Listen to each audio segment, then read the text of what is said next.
Until now, researchers have only been able to estimate the toll of sanctions one country at a time, but the new Lancet study, led by economist Dr. Francisco Rodriguez of the University of Denver, changes that. The researchers compiled decades of data from the 1970s to 2021. They looked at mortality trends across dozens of countries under sanctions and compared them to those without.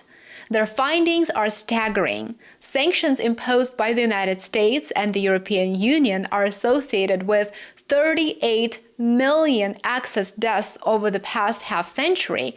In some years, like the late 1990s, more than 1 million people died annually because of these policies.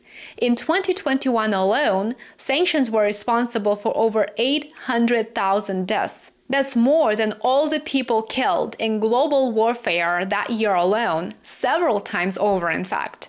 And who suffers the most? Not politicians, not elites, but children, women, and the elderly, the people most vulnerable to hunger, disease, and poverty.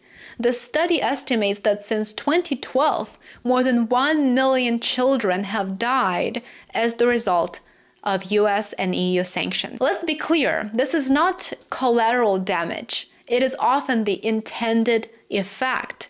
Consider a declassified US State Department memo from the 1960s discussing how to deal with Cuba. At the time, Fidel Castro had just come to power and the revolution enjoyed widespread popular support in Cuba.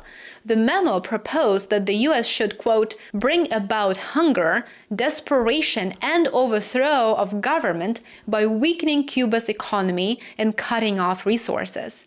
You would agree with me, this is not diplomacy. This is economic warfare. It is a strategy to starve populations into submission while maintaining a thin veil of legitimacy in international forums.